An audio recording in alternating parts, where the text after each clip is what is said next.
Gloire à Jésus pour nous asseoir. Nous nous bénissons mutuellement. Avant de nous asseoir, nous nous saluons. Dis à ton frère, à ta sœur, tu es vraiment vainqueur. Que Dieu te bénisse. La neige ne t'a pas retenu. Que Dieu te bénisse. Alléluia. Amen.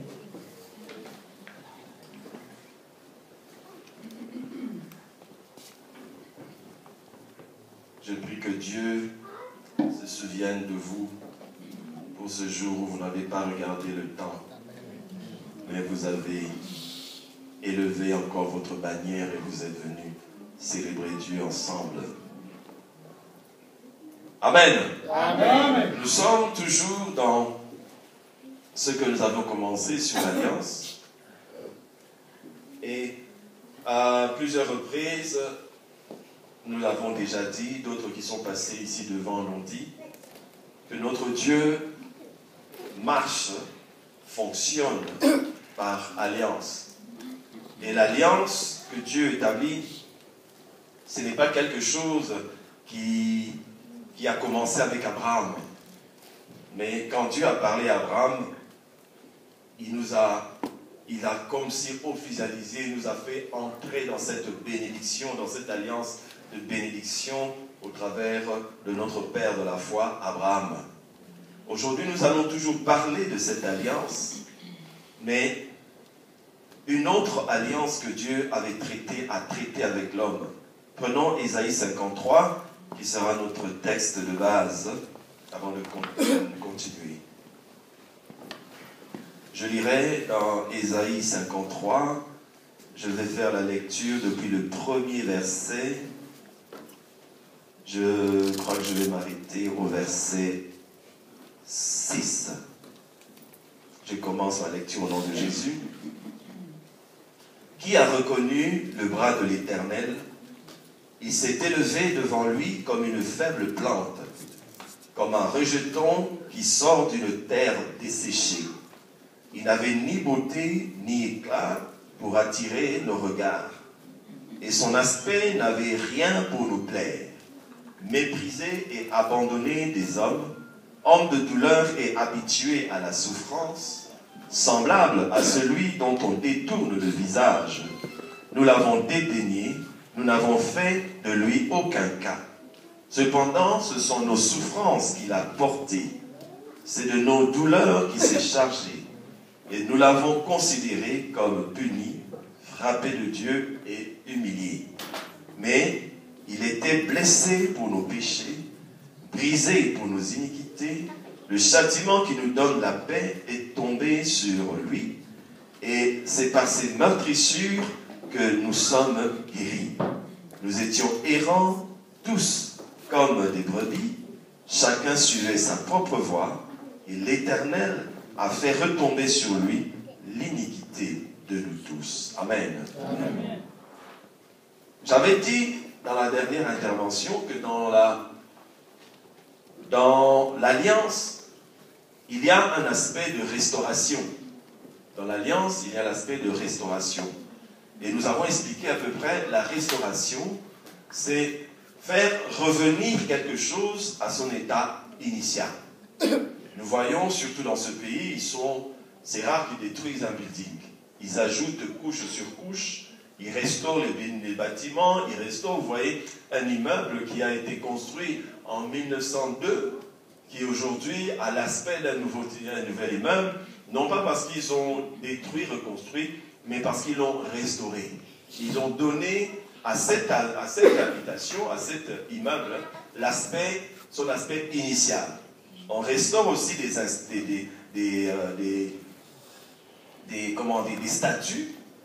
statues historiques. On les restaure aussi. On leur donne leur apparence initiale.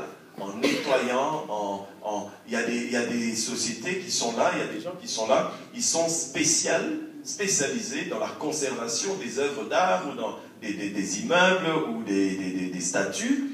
Et ils restaurent ces statues régulièrement pour leur conserver leur état initial.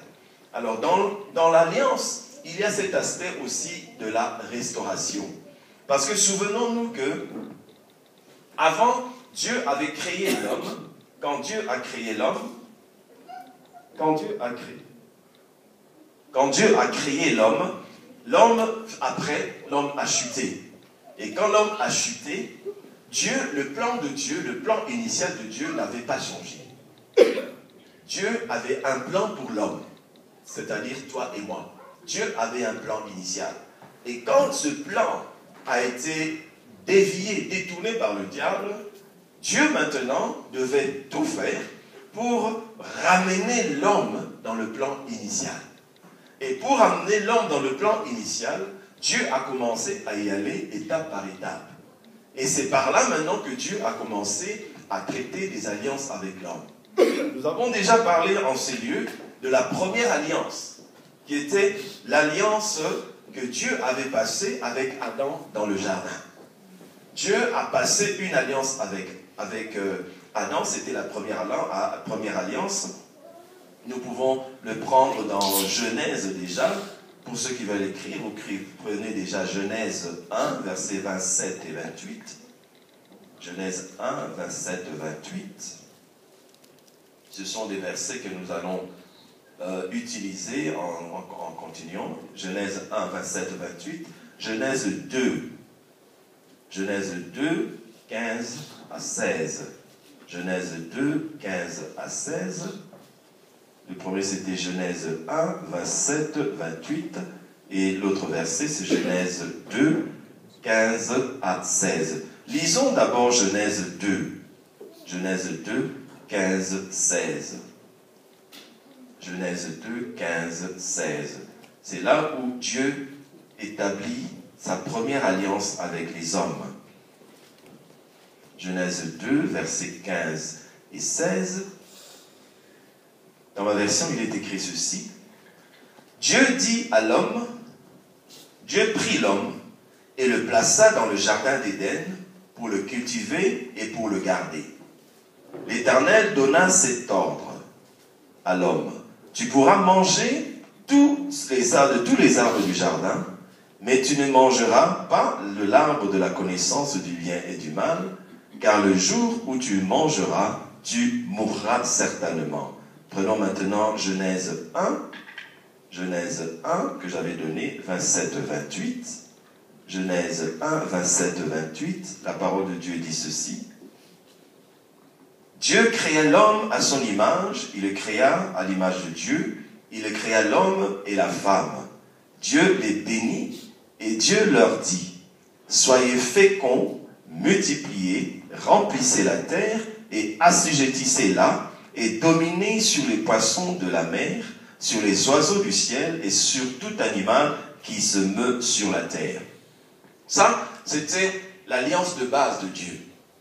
Et comme cette alliance avait été détruite par l'homme, voilà pourquoi quand il traite l'alliance plus tard avec Abraham, il ne met plus l'homme au centre, lui-même se met au centre de l'alliance parce qu'il sait que cette fois-ci, l'homme ne pourra pas briser cette alliance parce que c'est moi-même qui l'établis. Mais là, d'abord, il n'a pas fait l'alliance en passant lui-même, mais il fait un accord avec l'homme. Et l'alliance de Dieu, la promesse de Dieu est claire. Quand il parle plus tard dans Jérémie, il dit « Je connais le plan que j'ai formé pour toi. C'est un plan de bonheur, non pas de malheur. » C'était ça le plan initial de Dieu. L'homme en chutant, il fallait maintenant que Dieu revienne maintenant. Parce que l'homme s'était déjà séparé de Dieu. L'homme n'avait plus cette connexion avec Dieu. L'homme était devenu comme une entité à part. Il fallait maintenant, pour marcher avec l'homme, qu'il y ait une alliance entre Dieu et les hommes. Parce que la Bible dit que deux ne peuvent pas marcher ensemble sans s'être d'abord accordés. Et comme l'homme s'était séparé de Dieu, l'homme avait chuté de la présence de Dieu. Maintenant, pour que Dieu puisse entrer et faire revenir l'homme, il fallait maintenant un accord. Prenons par exemple, quand vous avez un enfant, l'enfant est petit. Quand vous voulez sortir, vous dites à l'enfant, viens, nous sortons. Quand vous voulez rentrer, vous dites à l'enfant, viens, rentrons. Mais quand l'enfant se décide de prendre son autorité, sa personnalité d'adulte, maintenant pour le faire entrer dans la voiture, pour le faire passer, vous commencez maintenant à faire une alliance avec cet enfant. Si tu travailles bien, je vais faire ça. Ou bien maintenant, est-ce que nous pouvons aller en tel endroit? Maintenant, il faut une alliance parce que l'enfant n'est plus au stade où vous pouviez le conduire n'importe où, mais l'enfant maintenant a pris son autorité de personne. Et à partir de là, il faut commencer à traiter avec l'enfant. La même façon, comme l'homme avait chuté devant Dieu, ce n'était plus cet homme sage que Dieu, à qui Dieu disait, prends ça, fais ceci. L'homme s'était écarté de Dieu. Mais Dieu, pour que l'homme vive son plan, il a toujours cherché à revenir vers l'homme. Mais puisque l'homme a choisi, Dieu a dit, je mets devant toi deux chemins. Mais moi, je te conseille de suivre le chemin de la vie, parce que c'est le chemin de la mort et le chemin de la vie. À partir de ce moment, comme l'homme s'était écarté de Dieu, Dieu, pour rentrer dans la vie de l'homme, il faut maintenant l'accord de l'homme. Voilà aussi une différence entre le diable et nous. Parce que quand le diable veut entrer, il ne fait pas une alliance. Le diable entre et vient dans toute sa force comme il veut. Mais Dieu, par respect de la décision de l'homme de s'éloigner de Dieu, maintenant Dieu commence à traiter des alliances avec l'homme pour qu'il puisse rétablir l'homme dans son plan initial. Voilà pourquoi je dis dans l'alliance, il y a aussi l'aspect de la restauration. Tout ce que Dieu a fait depuis le début, toutes les alliances qui passaient, il n'avait qu'un seul but. C'est que l'homme revienne dans sa position initiale. Et dans sa position initiale, c'est ce que nous venons de lire. Que l'homme puisse dominer, que l'homme puisse régner, que l'homme puisse avoir l'autorité. C'est pour cela que Dieu a créé l'homme. Et pour que l'homme puisse revenir à cela, il faut que l'homme revienne dans Dieu. Mais Dieu ne peut pas te forcer. Ce que Dieu fait, Dieu traite une alliance. Quand il a parlé à Abraham, il n'a pas obligé Abraham. Abraham pouvait dire non, moi en tout cas je n'ai pas besoin de tuer, je n'ai pas envie de tuer ces bêtes-là. Dieu ne l'aurait pas forcé. Mais Dieu a dit à Abraham, voilà, fais ça, ça, ça, ça. Pourquoi? Parce qu'il veut que l'homme aussi prenne un pas, fasse quelque chose dans le rapport que Dieu veut rétablir. Il a dit à Abraham, Abraham a pris les animaux, mais c'est Dieu lui-même qui a sacrifié, c'est Dieu lui-même qui est passé au milieu, c'est Dieu lui-même qui a scellé cette alliance. Donc, nous voyons dans tout ce que Dieu fait, depuis le début jusqu'à la fin, si nous disons que Dieu marche avec l'homme par alliance, c'est parce que l'homme s'est retiré. Pour que Dieu puisse reprendre cet homme, il faut maintenant qu'il y ait un accord entre Dieu et l'homme qui avait décidé de se retirer de la présence de Dieu. Dieu maintenant marche par alliance. Voilà pourquoi il faut dans toutes circonstances entrer dans cette alliance avec Dieu. Et la première alliance, c'est ce qu'il avait traité sur Golgotha. Et quand Dieu a mis ses alliances, il a bien déterminé. Pour alliance, il faut sacrifier telle bête, il faut faire ça, il faut faire ça, il faut faire ça. La loi avait déjà établi qu'il fallait, quel genre d'animal il fallait, quel genre de sacrifice il fallait donner pour sceller cette alliance-là. Et dans ces temps-là, ce qui était le plus, l'animal qu'on tuait, ce n'était pas à cause du nom de l'animal. Ce n'était pas à cause de quoi que ce soit. Mais ce qu'il fallait sceller l'alliance, c'était le sang qui sortait de cet animal. Parce qu'à ce temps-là, ce qui créait l'alliance, c'était qu'on a fait couler le sang. Il fallait qu'on fasse couler du sang. Et maintenant, ce sang qu'il fallait couler, Dieu voulait faire cette alliance. Mais le sang qu'il fallait couler, parce qu'on considère que la vie de l'âme se trouve dans le sang. Aujourd'hui, si on enlève l'homme, on enlève le sang d'une personne, cette personne ne peut plus vivre. Voilà pourquoi quand par exemple une personne tombe et que le sang ne circule plus, son cerveau n'est plus alimenté, cet homme ne pourra pas survivre. Il faut le transfuser. Il faut lui remettre du sang. La vie de l'âme se trouve dans le sang. Partant de ce principe-là, il fallait maintenant que l'homme, pour revenir dans l'état initial, puisse aussi verser un sang pour reprendre sa place dans le plan de Dieu. Mais il y avait un problème. La personne qui avait été offensée, c'était Dieu. Son sang était saint et pur. Il fallait maintenant trouver du sang qui soit pur aux yeux de Dieu. Alors maintenant, qu'est-ce qu'ils ont commencé à faire? Ils prenaient parfois un agneau, un bouc, mais qui était très jeune encore, qui n'avait pas encore mûri dans tout ça. Donc, le signe de la sainteté, de la pureté, il fallait que ce soit un jeune agneau, un chevreau, un bouc, mais d'un âge vraiment, un bas âge, pour qu'on puisse à peu près se garantir que ce sang n'est pas encore souillé. Alors maintenant, l'homme a commencé à donner ses sacrifices à Dieu. À un certain moment, ils se sont dit non, il faut commencer à donner des sacrifices pour l'alliance, donner des sacrifices d'une personne qui soit pure. Et on a commencé à sacrifier des jeunes filles vierges en disant, bon, son sang n'est pas encore souillé, Dieu va accepter ce sacrifice. On a commencé à le faire. Tout cela dans cette pensée, traiter une alliance avec Dieu. Parce que pour rentrer, nous sommes sortis de nous-mêmes, de l'accord, de la présence de Dieu. Mais pour rentrer maintenant, il faut une alliance avec Dieu. Il faut une alliance avec Dieu.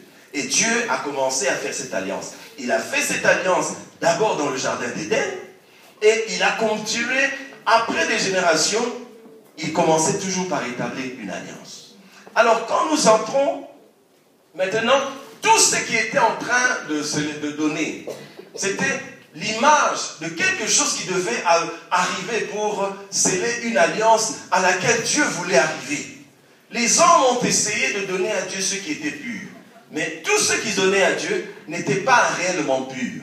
Voilà pourquoi maintenant, il a dit, bon, ce n'est pas tout le monde, n'importe qui va donner l'offrande. Il faut qu'il y ait une classe spécialisée de personnes. Ces personnes-là seront assez pures pour rentrer dans la présence de Dieu et verser ce sang sur l'autel de sacrifice. Maintenant, ils ont commencé à prendre des souverains sacrificateurs. Des prêtres qu'on considérait purs, ils allaient entrer dans l'endroit où le tabernacle se trouvait, et au nom de la famille, chacun apporte une vache, d'autres apportent, et ce n'est que cette personne qui est capable d'entrer, de demeurer, de venir devant Dieu, de sacrifier cet animal. Le souverain sacrificateur maintenant établissait une alliance avec Dieu au nom de la famille qui a apporté cet animal. Mais il y avait toujours un problème. Parce que même en essayant d'établir cette alliance, il arrivait des fois où le prêtre rentre, le sacrificateur entre, on attend des jours, il ne ressort pas. Dieu l'a frappé parce que et le sacrifice et le sacrificateur n'avaient pas été reconnus par Dieu. Paf, il meurt. Comment on va faire? On ne peut pas entrer parce que c'est le souverain sacrificateur. Maintenant, il faut attendre une autre génération. Il faut attendre qu'on élève un autre sacrificateur pour que le sacrificateur entre et retire ces sacrificateurs morts. Ils se sont dit, bon, voilà ce que nous allons faire.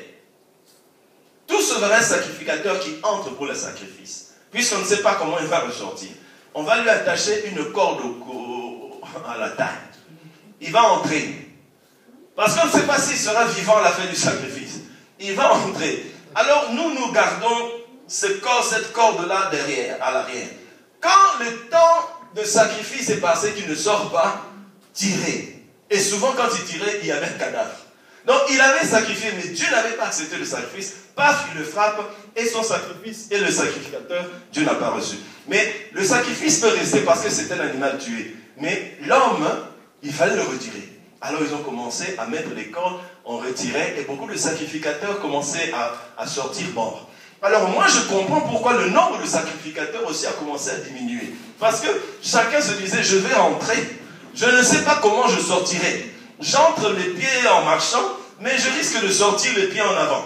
Donc, ça a commencé à devenir difficile. Mais Dieu cherchait toujours un moyen. Son plan de Dieu, c'était revenir, restaurer ce peuple-là. Restaurer ce peuple. Que ce peuple revienne dans son état initial.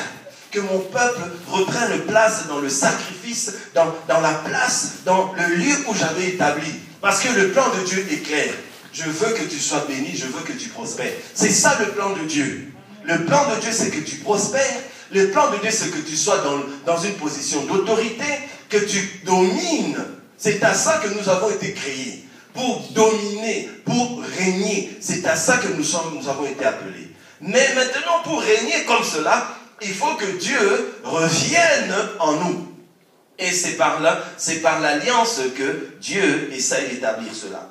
Dieu sait que l'alliance, dans l'alliance, L'alliance te remet non seulement dans la possibilité de demander à Dieu, mais l'alliance te met dans le droit de réclamer.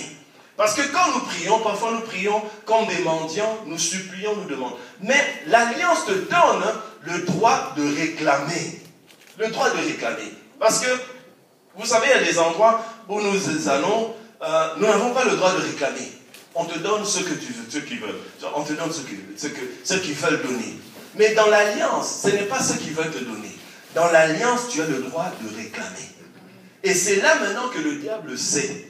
Et quand tu es dans l'alliance de Dieu, avec Dieu, vous voyez les gens qui sont vraiment dans l'alliance de Dieu, ils ne perdent pas le temps à demander, Dieu donne-moi, oh Dieu. Non, ils entrent dans une dimension de prière où ils commandent, ils ordonnent la chose. Parce qu'ils sont entrés dans cette alliance. Quand tu es dans l'alliance avec Dieu, et tu sais que tu es dans l'alliance, tu as le droit de réclamer. Ce n'est pas une prière de oh, Zambé, oh, non, non, c'est le droit, c'est ton droit. Vous vous souvenez quand David a été poursuivi pour être tué par Saül. Par Saül. David n'était que berger. Bien qu'on avait oint David par le prophète que Dieu avait envoyé. Mais il fallait quelque chose, il y avait un problème. David n'était pas de la lignée royale. Donc il ne pouvait pas régner. En principe, il ne pouvait pas régner. Et Dieu connaît déjà, lui qui est le Dieu de l'alliance, il savait déjà la puissance que l'alliance donne l'autorité. Qu'est-ce que Dieu a fait? Bien qu'il avait envoyé qu'on puisse oindre David, il savait, bon, bien qu'on l'a oint, quand il viendra devant le peuple dira, mais de quel droit ce type-là devient roi d'Israël? Et Dieu a fait maintenant, est revenu maintenant sur le principe de l'alliance. Il a mis l'amour dans le cœur de Jonathan. Jonathan qui était fils du roi. Jonathan qui était de la lignée royale. Maintenant, qu'est-ce que Jonathan a fait? Jonathan a appris à aimer David. Il lui a donné, un jour, il a donné à David son manteau. Il a donné à David son bouclier. Il a donné à David son épée. Les signes de la royauté.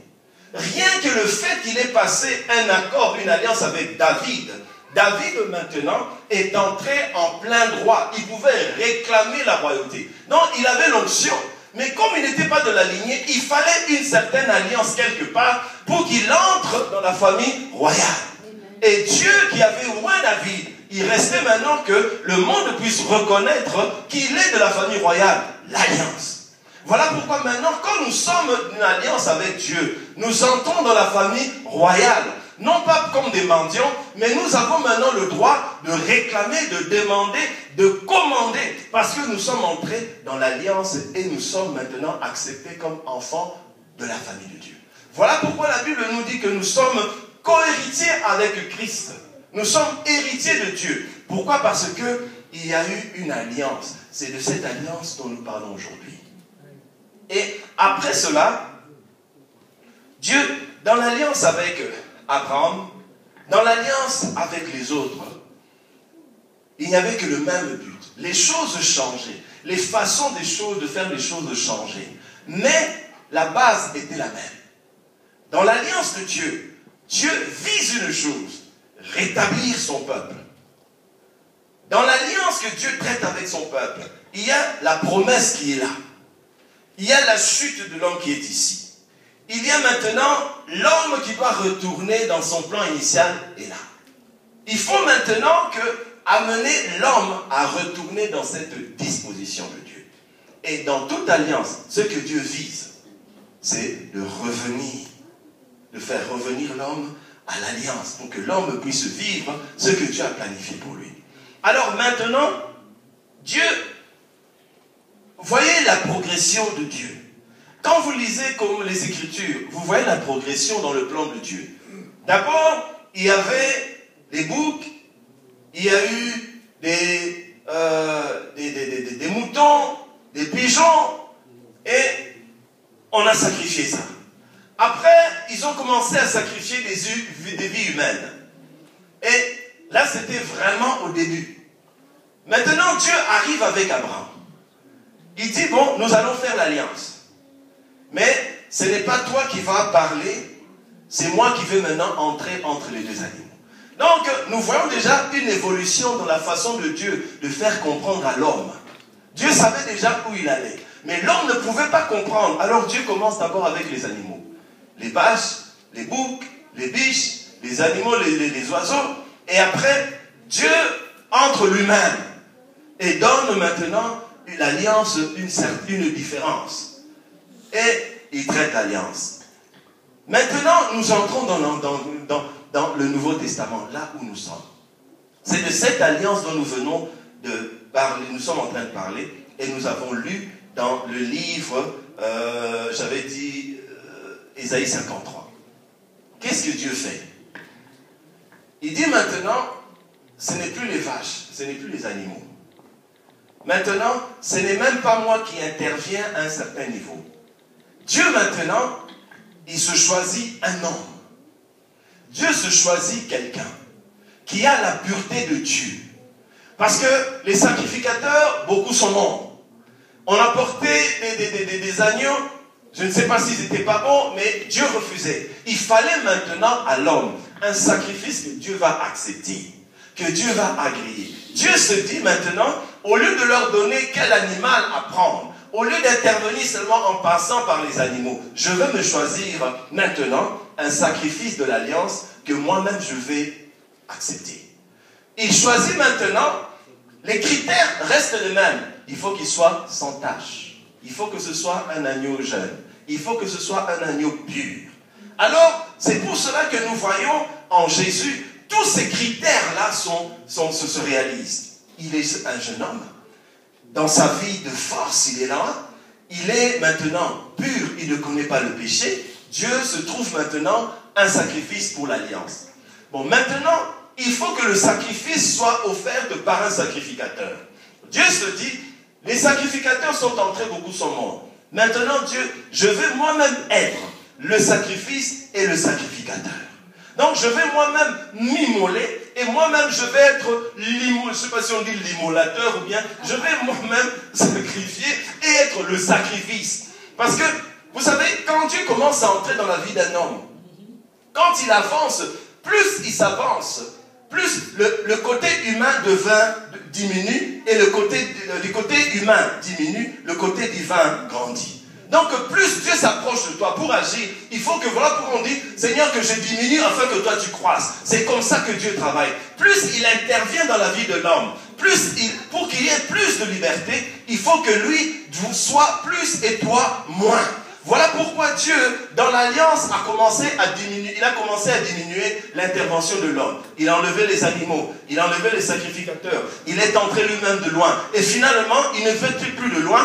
Et le sacrifice et le sacrificateur, Dieu lui-même l'a pourvu pour ce peuple-là. Ce n'était plus comme on dit, que voilà, sur la montagne, Dieu pourvoira. Il est maintenant plus le Jéhovah Jireh, le Dieu qui pourvoit, parce qu'il vous donne le sacrifice, mais il est le Dieu qui pourvoit parce que lui-même se transforme en sacrifice et lui-même devient le sacrificateur. Ce n'est pas la première fois que Dieu le fait. Dès le début, quand Jésus est mort, quand Jésus est né, souvenez-vous, je dis que Dieu qui était Dieu, il s'est rabaissé pour que lui qui était le Dieu qui contient, il soit contenu dans ce que lui-même a créé comme conteneur.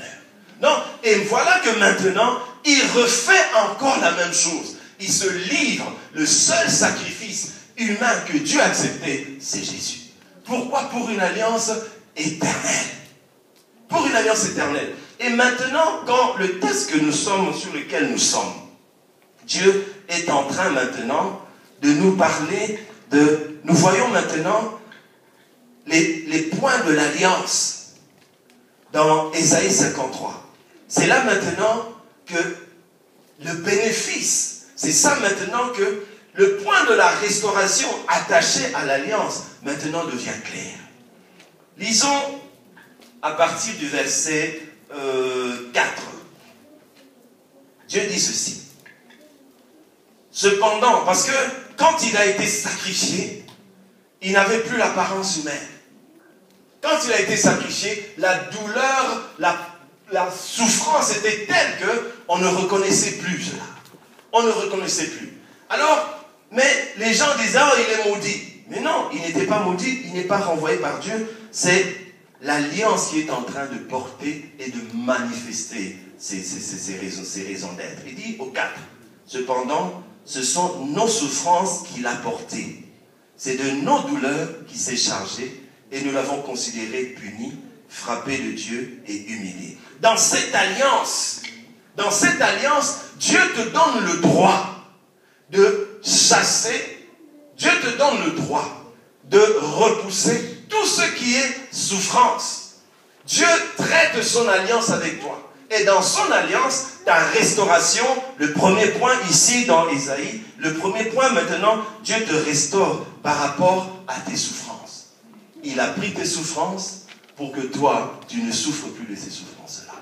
Et maintenant, parce que ce point est dans l'alliance, tu as le droit de réclamer, de chasser, de refuser la souffrance dans ta vie. Parce que ce n'est pas dans le plan de Dieu. Parce que là, Dieu l'a porté. Parce que tout ce que Dieu fait ici, si tu ne le réclames pas, si tu ne penses que tu n'as pas droit à ces choses, c'est que Dieu l'a fait pour rien. Il ne l'a pas fait pour rien. Toute alliance, ce qui est stipulé dans une alliance, tu as le droit de le vivre. Voilà pourquoi aujourd'hui nous voyons dans des pays, quand un pays est attaqué, ils peuvent demander, non pas ils peuvent, c'est leur droit de dire, venez m'aider. C'est dans l'alliance. S'ils disent non, nous ne venons pas, ils peuvent leur dire non, mais il y a l'alliance. Et nous aussi avec Dieu, c'est la même chose. Quand le diable vient t'assujettir, te mettre toutes sortes de souffrances et tout cela, sors-lui seulement Ésaïe 53. Il a porté mes souffrances. Il a porté mes souffrances. C'est ton droit. Il a porté mes souffrances. Donc, voilà pourquoi la Bible dit que nous n'avons pas à multiplier les paroles inutilement. Non. Vous savez, quand une personne a les papiers, par exemple, quand on vient te chasser d'une maison, quand ces vérifs-là ont leurs papiers, tu peux tout leur dire. Oh, je veux te donner le double. Ils te montrent seulement le papier. Ce papier-là a autorité. Tu peux monter, tu peux descendre. C'est écrit. Voilà pourquoi même quand Jésus était attaqué par le diable, Jésus ne disait pas, oh non, éloigne-toi de moi, regarde sa tête. Non, il disait simplement, il est écrit. Il est écrit. Et toi, ici, il est écrit. Quand les souffrances viennent s'établir chez toi, tu as le droit de les chasser, de refuser, parce qu'il est écrit c'est à cause de tes souffrances. Non, il a porté tes souffrances. Alors, si Jésus portait tes souffrances, toi, si tu portes tes souffrances, pourquoi il est mort? Pourquoi était-il Dieu? Vous savez, une fois quand j'étais à Bukavu, on avait transporté une femme de l'aéroport jusqu'à la ville. C'est un long chemin. Il n'y a pas de bus comme ici et tout ça. Oh non, je vais prendre le EasyBus. Non, il n'y a pas de EasyBus. Alors, il y a les camions. Et sur la route, il y a des femmes qui vont, le matin, ils vont faire leur commerce du côté de l'aéroport et le soir, ils rentrent. Et un jour, nous rentrions en camion et on a vu une femme, une maman qui était là. Et cette maman avait un panier bien rempli là. Vous savez comment nos mamans en Afrique portent là? La maman était là comme ça. On voyait qu'elle était fatiguée. Finalement, le chauffeur dit, bon, comme ça, nous allons nous arrêter pour prendre cette maman. Le chauffeur s'arrête. Nous prenons la maman. La maman monte.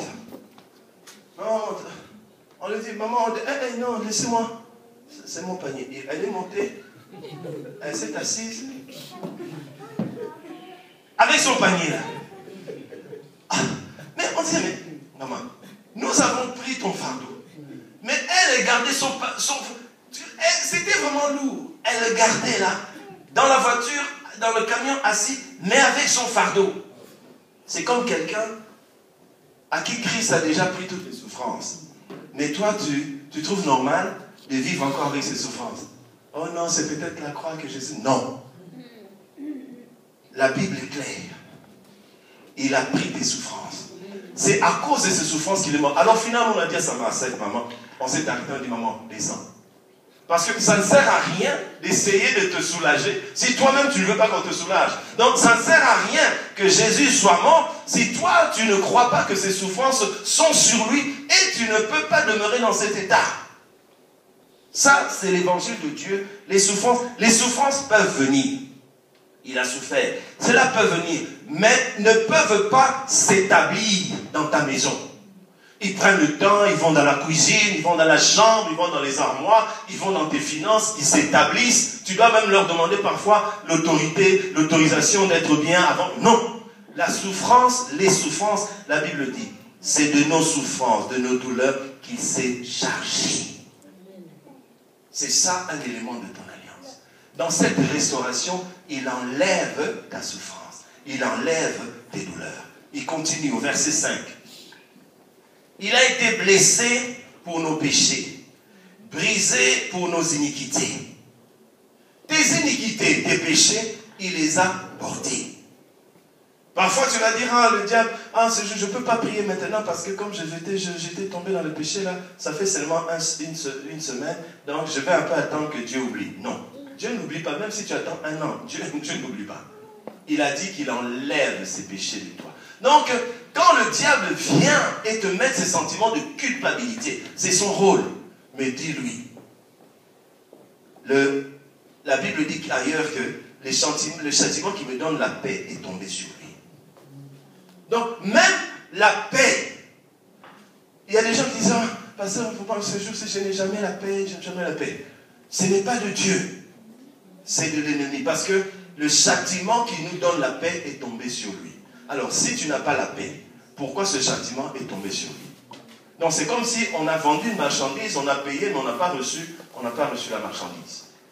Donc, le châtiment, dans cette alliance, Dieu te donne la paix. Et voilà pourquoi il dit que je vous donne ma paix, pas comme le monde donne.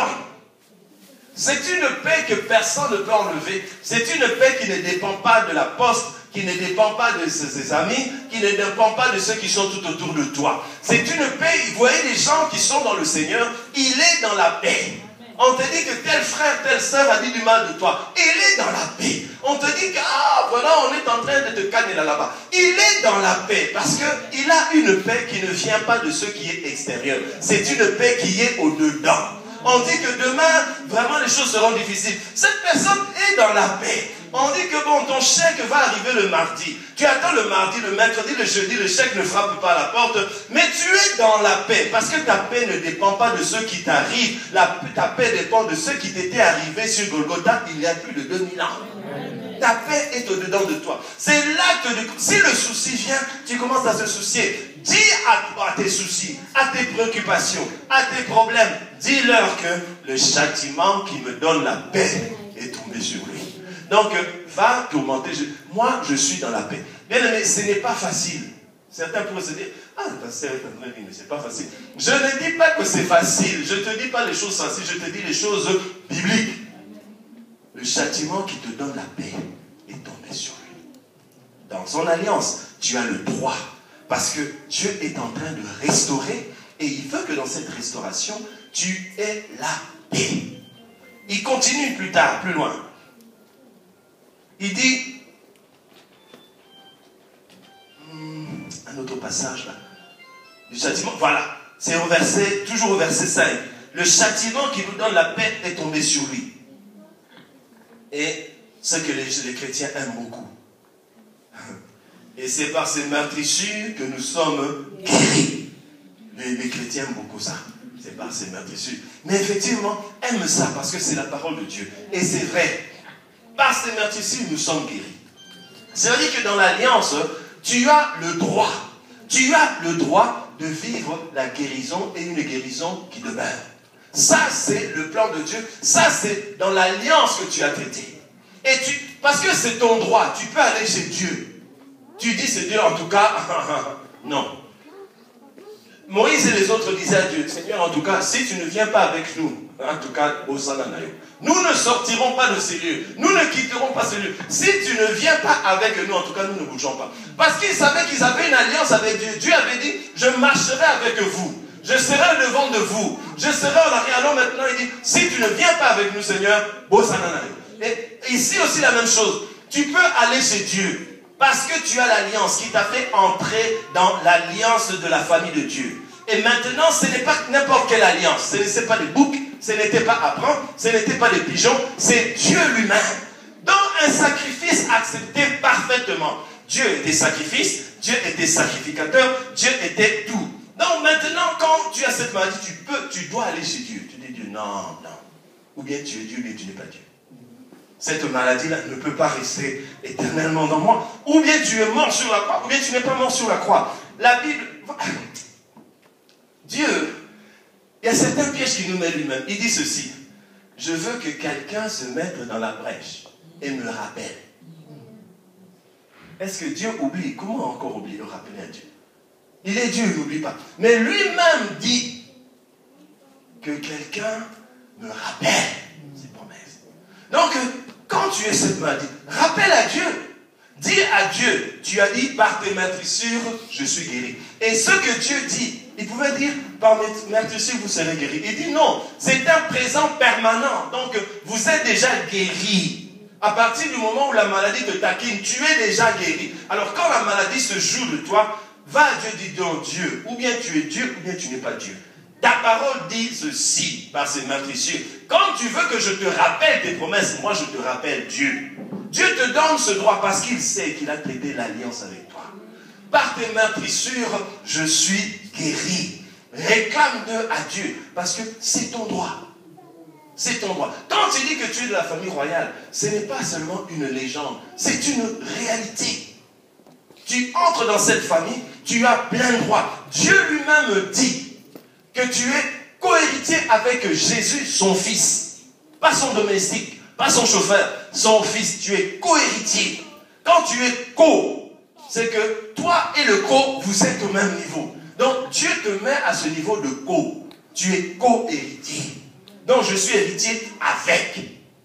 Je suis héritier. Il ne dit pas tu es sous-héritier, tu es co-héritier. Donc tu es aux yeux de Dieu au même niveau que Jésus était. Tu as le droit de réclamer. C'est ça que Dieu veut. Parfois il se dit mais quelque part je n'ai pas le passage en tête. Il dit mais je regarde ce peuple mais je suis étonné. Les choses ne marchent pas, tout est détruit, mais personne ne prie, personne ne réclame. Oui, il s'étonne, Dieu s'étonne. Parfois Dieu aussi te voit souffrir, trimer, là, tu es dans tous ces états, mais Dieu s'étonne, mais comment cet enfant-là ne demande pas? Je m'étonne comment personne ne prie. Je m'étonne comment personne ne vient se secouer dans ma porte. Dieu s'étonne. Mais est-ce que ces gens-là connaissent l'alliance qu'ils ont avec moi ou ils ne connaissent pas? Ils ont l'alliance, Dieu le sait, le diable le sait, mais c'est souvent le chrétien qui l'ignore. Voilà pourquoi la Bible dit que mon peuple périt parce qu'il lui manque la connaissance. Il lui manque la connaissance. Pas la connaissance, quand on dit, bon, Jean 16, 2, dit, non, pas la connaissance de ce qui est écrit. La connaissance de ce que ce qui est écrit signifie. La connaissance de l'implication de ce qui est écrit. Parce que même les marabouts, même les sorciers, même le diable, ils connaissent la Bible. Connaître la Bible, c'est une chose. Vivre l'implication dans la vivre, c'est une autre chose. Et quand la Bible dit que mon peuple meurt faute de connaissance, je connais des gens qui peuvent vous réciter la Bible. J'avais rencontré un homme là, un serviteur de Dieu, un pasteur. Je ne sais, peut-être qu'il n'y a que 2 versets dans la Bible qu'il ne connaît pas par cœur. Cet homme m'a impressionné. Tu ouvres, paf, ting, ting. Bing, il donne. Ting, ting, ting, bing. Non, il n'y a pas. Il connaît cela. C'est une bonne chose. Mais seulement, d'autres peuvent connaître. On avait des frères avec qui nous grandissions. Ils connaissaient la parole. Moi, il y a des gens qui ont des cerveaux, comme on dit, ils étudient un peu la bof. Pouf, ils lisent une fois, paf, t'es capable. Mais nous étions là, il fallait lire plusieurs fois. Et il y a des gens qui connaissaient tous les versets par cœur. Mais nous qui connaissions pas autant, nous vivions plus la main de Dieu qu'eux. Pourquoi? Parce qu'il y a une différence entre connaître le verset et savoir vivre ce que le verset signifie. Il y a très peu qui vivent vraiment l'efficacité de la parole de Dieu. Mais il y a beaucoup qui connaissent tout. Et souvent on était là. Quand nous marchions à un certain moment, quand nous étions jeunes dans la foi, on ne parlait plus le langage normal. Quand quelqu'un mangeait beaucoup, excès des tables, verset. Quand quelqu'un parlait beaucoup, verset. Nous marchions à coups de versets. Même pour nous saluer, c'était par nous dire, oh, je vous donne un saint baiser, verset. Donc, tout était biblique. Mais nous ne vivions pas ce que nous étions en train de dire. C'est à ce moment-là que la parole de Dieu devient un slogan. Alléluia, mais il n'y a pas de force dans cela. On a vu ces gens qui disaient lire, mais quand il a fallu que ce chants soient là, on ne les a plus trouvés. Parce que ce n'est pas seulement la parole déclarée, mais la puissance de cette parole. C'est de ça dont nous avons besoin. Et dans l'alliance de Dieu, ce n'est pas la connaissance de la parole comme il est écrit, mais c'est la connaissance et la découverte de la puissance de ce qui est déclaré. C'est ça l'avantage de l'alliance. C'est ça l'avantage de l'alliance. Dieu ne lui donne pas seulement la possibilité de mémoriser, mais il lui donne la grâce de vivre la puissance de ce qui est écrit. Alors là, par ces meurtrissures, nous sommes guéris. Vous verrez que dans cette alliance, ailleurs, il nous montre que il nous a justifiés. Il nous a justifiés. Il dit, qui condamnera les élus de Dieu? Qui condamnera les élus de Dieu? Nous sommes justifiés. Tout cela est dans le cadre de l'alliance. Parce que ce que Dieu veut, il veut nous restaurer. Restaurer, ce n'est pas seulement pour que nous puissions récupérer les biens que nous avons perdus, mais nous restaurer dans notre identité d'enfants de Dieu, de fils et filles de Dieu, de serviteurs et servantes de Dieu. Il veut nous restaurer pour que nous puissions entrer dans cet état-là normal, qui est dans cet état initial. En cet état initial, Adam pouvait passer. Hey, Jésus, comment tu vas? Il passe. Parce qu'il se voyait. Donc Dieu veut que nous revenions à ce niveau où Dieu devient, non pas quelque chose, non pas une puissance, mais une présence qui est permanente. Une présence qui est permanente. Dieu veut nous restaurer. Et pour ça, je dis que dans l'alliance, un point important de l'alliance, c'est la restauration. Et Dieu continuera à restaurer. Dans tout ce que Dieu a fait, même pour Israël, il a dit, je restaurerai. Quand il dit restaurer, donc, le plan qu'il avait dit que ce peuple qui s'est choisi, reviendra sur la terre. Il s'est passé des décennies, il s'est passé des siècles, il s'est passé je ne sais combien d'années. Mais ce peuple-là, maintenant, est retourné sur la terre que Dieu lui avait promis. Pourquoi? Parce que Dieu veut restaurer. Ce que Dieu veut faire, c'est que nous puissions retourner, que l'on puisse retourner dans Genèse 1, 27, 28, dans Genèse 2. C'est ce que Dieu veut. Là où l'homme vraiment domine, assujettit, contrôle, est au-dessus de toutes choses. Il veut que pas seulement l'homme, mais que toi. Que quand tu travailles, tu vois le fruit de ton travail. Que quand tu fais ceci, tu vois le fruit de ce que tu as fait. C'est ce que Dieu veut faire, la restauration. Il faut que tu le comprennes, il faut que tu y crois, il faut que tu t'y attaches. Donc, pour un autre verset que vous pouvez écrire, 2 Corinthiens 8, verset 9. 2 Corinthiens 8, verset 9. Et là, la Bible nous dit, c'est aussi un verset que les chrétiens aiment beaucoup, mais malheureusement est devenu comme un slogan, qui s'est fait pauvre. Qui s'est fait pauvre. Amen. Amen. Lisons ce verset, 2 Corinthiens 8. 2 Corinthiens 8, verset 9. 2 Corinthiens 8, verset 9. Car vous connaissez la grâce de notre Seigneur Jésus-Christ, qui pour vous s'est fait pauvre, de riche qu'il était, afin que par sa pauvreté, vous soyez enrichis. Et quand Dieu parle d'enrichir, ne pensons pas seulement à l'argent. Il s'est fait pauvre, c'est-à-dire qu'il est pauvre dans le sens aussi, il a été rejeté. Il a été méprisé. C'est une forme de pauvreté. Et aussi matériellement, tout ce qui est pauvreté dans ta vie, physiquement, spirituellement, matériellement, financièrement, lui s'est fait pauvre pour que toi tu sois enrichi. Donc encore un point de plus. Toi, quand ces formes de pauvreté viennent dans ta vie, sache que la Bible déclare qu'il s'était déjà fait pauvre. pour que toi tu sois enrichi. Et cette pauvreté et cet enrichissement, prends-les dans le sens spirituel, dans le sens humain, dans le sens social, dans le sens physique, dans le sens financier. Tout cela est dans l'alliance. Et pas l'alliance que Dieu avait traitée avec Abraham, mais dans l'alliance que Dieu a traitée par Jésus. Voilà pourquoi quand il est mort sur la croix, il pouvait dire, tout est accompli. L'alliance est scellée et maintenant l'alliance entre en vigueur. Parce qu'on dit que l'alliance, c'est comme un testament qu'il a écrit. Un testament ne peut pas être entré en vigueur quand la personne qui a fait ce testament n'est pas encore morte. Donc, quand il a dit tout est accompli, c'est-à-dire, bon, l'alliance est signée, scellée. Quand je meurs maintenant, l'alliance entre en vigueur. Entre en vigueur. Le testament, puisque le testataire est mort, c'est le testamentaire ou le testataire? Le testamentaire. Le testateur. Le est mort. Le est mort.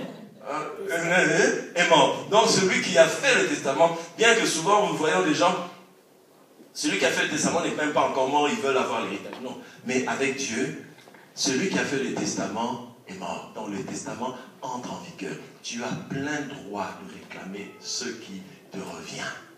Mais quand tu ne connais pas ce qui est écrit dans le testament, tu vas mourir esclave alors que tu es dans la maison de ton père qui t'a tout laissé. Mais parce que un de tes oncles comme ça a caché le testament, tu ne vois pas. Tu vis la souffrance alors que tout est dans le testament. Et nous aussi chrétiens, tout est dans le testament. Mais comme nous ne connaissons pas tous nos droits, voilà pourquoi certains passent à côté de leurs droits. Dieu s'étonne. Mais comment cette personne? Ah, on lui a caché les vérités de son testament. Il y a l'alliance. Et le contenu de cette alliance se trouve là-dedans. Voilà pourquoi nous devons connaître la parole de Dieu. Presque, je ne dirais pas presque, toutes circonstances que nous rencontrons dans la vie, il y a une réponse là-dedans. Jusqu'aujourd'hui, je n'ai pas honte de le dire, jusqu'aujourd'hui, il y a des gens parfois qui te citent un tel verset. Même moi, je me dis, ce verset-là me semble comme nouveau. Bien que j'ai déjà lu toute la Bible du début à la fin, mais il y a des choses que tu n'as pas saisies. Et quand quelqu'un d'autre prêche, moi je dis, oh, lui il a eu ça. C'est une information, je dis, ah, c'est comme ça. Je m'instruis aussi. Mais ce n'est pas seulement en attendant les prédications que tu dois prendre connaissance de ton testament. C'est chaque jour. Commence à découvrir. Il y en a qui disent, ah, moi je n'aime pas vraiment l'Ancien Testament. Mais peut-être dans l'Ancien Testament, c'est là où se trouve la réponse à ce dont tu as besoin. Ce n'est pas question de ce que tu aimes ou ce que tu n'aimes pas. Vous savez, dans les contrats, les points les plus importants, ils vont mettre les choses en gros caractère, tu lis facilement. Mais les choses qui vont te coûter cher, c'est ce qui est écrit en petit caractère. Et beaucoup ne lisent pas beaucoup ce qui est écrit. Le contrat, on te force, signe, et tu signes. Mais le jour où il y a un problème, ils ne vont pas te lire les choses qui étaient écrites en grand. Ils vont te écrire les choses qui étaient écrites en petit, là. Les choses qui étaient écrites en petit. Et aussi, c'est aussi comme ça parfois que tu prends la Bible. Ah, moi vraiment, Malachie, j'aime pas Malachie. Mais peut-être dans le Malachie, il y a des choses qui te concernent, qui veulent aussi. Parce que tout cela est part de ton héritage. Donc il faut vraiment prendre le temps de lire la parole de Dieu. Donc aujourd'hui, nous avons voulu toucher le point de la restauration. La restauration est une part de l'alliance. Et Dieu a commencé à faire son alliance. D'abord, c'était les hommes. Il y avait plus la part des hommes, moins de la part de Dieu. Mais plus nous avançons, nous voyons qu'il y a plus la part de Dieu et moins la part de l'homme. Voilà pourquoi une personne qui veut vraiment marcher dans la puissance de la présence de Dieu, tu dois encore laisser diminuer plus pour que Dieu puisse prendre encore plus de place. Plus Dieu prend de la place et toi tu diminues, plus la volonté et le plan de Dieu commencent à s'accomplir. Mais dans l'alliance, Dieu nous a fait des points bien clairs sur la maladie, sur tes conditions physiques, sur tes biens, sur tes enfants. Tout cela est dans l'alliance. dans l'alliance. Et pourquoi? Parce que Dieu veut nous faire revenir au point de Genèse, là où il a dit, je vous établis pour dominer, régner. C'est là que nous devons revenir. Parce qu'il y avait la promesse, l'homme a chuté, et Dieu a fait l'alliance pour maintenant récupérer l'homme pour que l'homme puisse vivre le plan initial de Dieu. Et voilà pourquoi c'est là où nous allons. Et Dieu restaure la vie des gens, les biens des gens, financièrement, matériellement, spirituellement, moralement, émotionnellement, tout. Dieu est le Dieu qui restaure, parce qu'il veut nous faire revenir au plan initial, dans le plan parfait. Là, il a dit, je connais le plan que j'ai formé pour toi. Amen. Amen. Voilà pourquoi le plan de l'Alliance. La prochaine fois, samedi, dimanche prochain, si Dieu permet, Pasteur Martine terminera son intervention. Si elle a le temps, je crois qu'elle aura le temps, à moins que Dieu change les plans, elle avait promis de toucher aussi sur les avantages de l'Alliance. Mais nous entrons déjà dans ces avantages-là. Alors maintenant, nous allons nous incliner en prière. Nous allons nous incliner en prière.